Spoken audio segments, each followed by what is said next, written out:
Cleanup's a whole lot of fun. Well, not really when you play with resin. So I've got some turntables here. We're going to do some prep work on it to make cleanup a little bit easier. Hang on.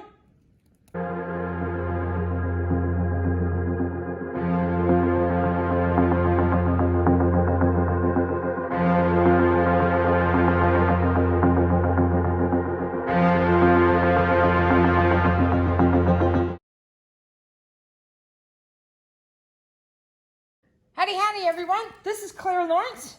We're going to be messing with some prep work for resin. I've got a couple turntables here that I want to do some prep work on before a live YouTube video that I'm doing with a bunch of other artists on Tish Winter's YouTube channel, which I believe is called The Artist Haven.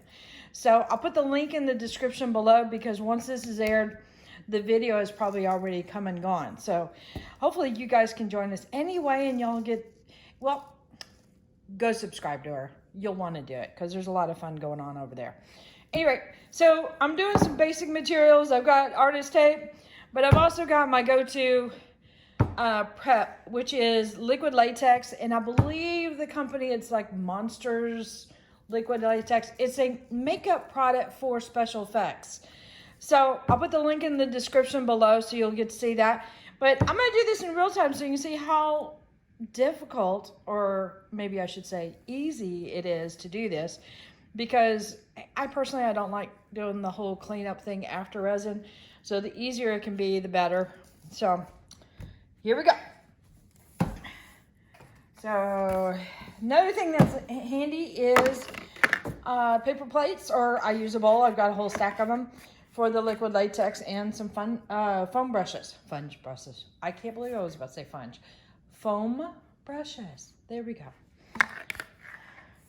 First thing I'm going to do is cover the bottom area with tape. And we're going to get several going here just to make the process a little easier. When you're working with resin, you're dealing with messy hands. Your hands get all over the resin. It's just something that's going to happen. You're going to have a grip range of, you're grabbing the piece from underneath. So you expect your hands to go in about yay far. So if you're playing for that, you're probably pretty good. But for right now, I'm going to just literally cover up the bottom area here. It doesn't have to be pretty. It just has to be extremely practical right now.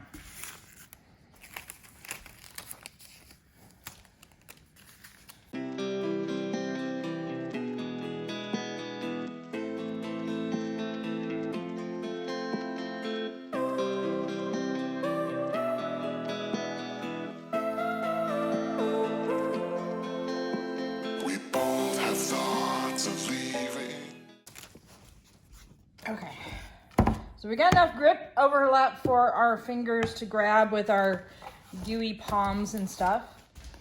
Now, we'll do, is I got my liquid latex just in a little bottle here. It makes it easy for me to pour it. The bottle that comes with the product itself, it's got a safety cap on it, and it's a pretty good safety cap. It keeps me out of the bottle. So that's why I transferred it. So, I mean, literally we're talking about dipping the sponge in here. Let's see, am I completely in camera? Almost. Let me get that off. And just paint up to the edge. Now I do want resin coming over my lip here, and I'll encourage it. I'll probably run my hands across it if I know me. But I don't really want it on the back side. So I'm just covering the back. And I'm letting the edge work for me, and it helps me keep it nice and even. I guess having a turntable on this part of it would be easier too.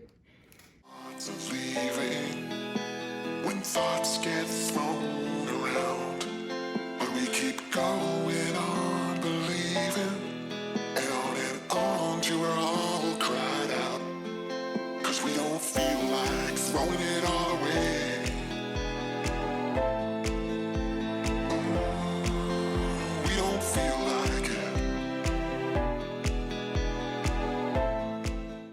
Okay, I do want to add in this. Okay, so I've got a drip right here that apparently I did not see until I picked this piece up. And now granted, there's no liquid latex around the drip, so the drip's kind of like a little island right now. I'm just gonna wait until that dries and then literally rub my finger across it and it'll peel right off. Now, if it's an area that is a bigger piece and kind of ran down, what I would probably do is rub it off until it dried off with my fingers, and most likely you would peel off a section and then just go and reapply. So that's how you fix that problem. So another couple notes. So if you get it on your fingers, no problem. Just think about the days that you were in school and you put Elmer's glue all over your fingers and it would peel off. It's kind of like that. But if you do have a latex allergy, probably don't want to use this unless you wear gloves and are mindful of that. So be smart on this one. Okay, later.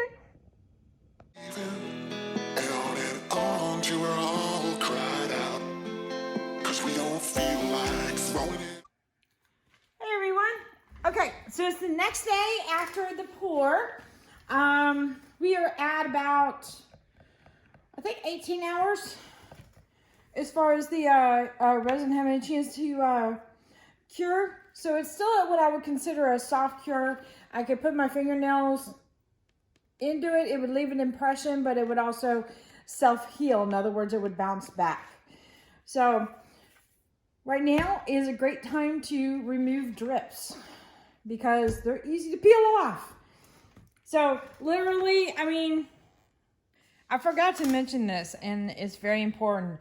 If you're working with resin and you have to have it facing down, get a really super soft type of towel, one that doesn't have a lot of rough spots on it, like say you've been using a shop towel or something like that. But have a towel designated for this purpose. Like all this towel is used for is cleaning up my resin edges so that my artwork is protected with soft fluffy. So take care of your artwork and it leaves you less work to do later. You can do it with your fingernails with no problem. Well, if I had fingernails on this one, you can do it with fingernails with no problem. If that is the case where fingernails aren't an issue, just use a screwdriver and very gently give it a little bit of a nudge. And it will easily, see how it's tearing? Let me get you guys down here so that y'all can see a little closer. How about that? I'm gonna zoom in. Okay, maybe it's too zoom. Let's see if I can do this. Okay, there we go. So it's pretty flexible stuff right now. And you can see it doesn't take much effort to get this off. Now, if you wait till about, past 24 hours, like around 28 or a little bit, definitely the next day after that, this would be a lot harder to do. So it makes it super, super easy. You gotta be mindful you're doing this on wood and you can scratch it. And you see there what happened? That's the latex coming up. And sometimes the latex will make these things pop off. So super easy for the cleanup on that part. So I'm gonna go ahead and continue and then probably just end up speeding this up.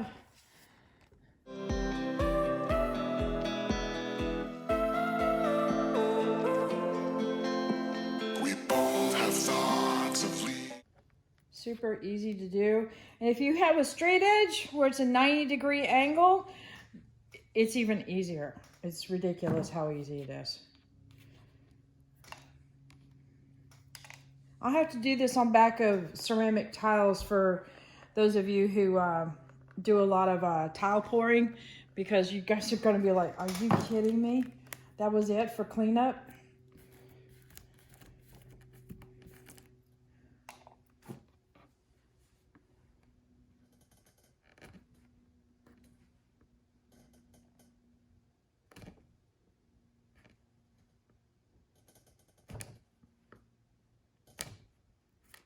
And when I put pressure on the screwdriver, instead of going a 90-degree angle, I'm just going a slight angle this way. So if I do jump, it's not going to gouge it. I don't know where that big old hair came from. Not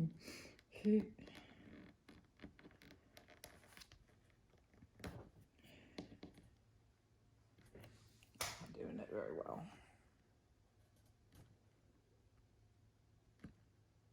This time it's not about escaping. We don't feel like it.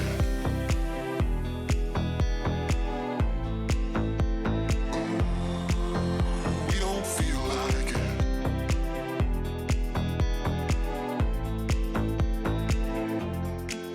'Cause we don't feel like throwing it all away.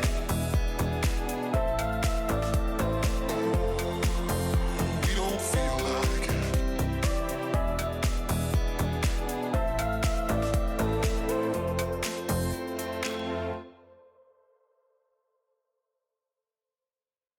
When my edge is all nice and cleaned up.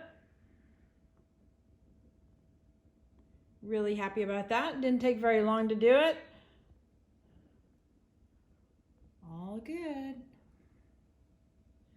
So I think I worked on this for about maybe 2 or 3 minutes or something like that, and shaved off or cleaned up some of the edges from the screwdriver and stuff. So that works out pretty good. So be careful when you use the X-Acto blade. They're super, super sharp. Think of it as like using a scalpel, you know, push away from you, things like that. Don't have it flat against the edge, like parallel to it. Have it a slight angle, so that way you're just grazing the edge a little bit. And if you do pick up any wood, you're just barely picking up shavings. I mean, these are the little bits that I got, and you're not seeing any wood in that at all. So we're just doing hairline stuff. Let the blade do the work. And again, if you do this when it's at the super soft stage, it's pliable and easy to work with. Just make sure you get at least to where you can put your fingernail impression in it and it self-heals. If it's going like on the surface, you're probably a little too late. Try another technique. Like there's some techniques out there, and I think I've got a video on this about using a heat gun and using a blade to, it kind of heats up the surface ahead of time as it's coming in. So it's like it's heating up this area, but it's starting to cut at this area. So there's techniques for that when the resin is hard cured. So anyway, have a good one.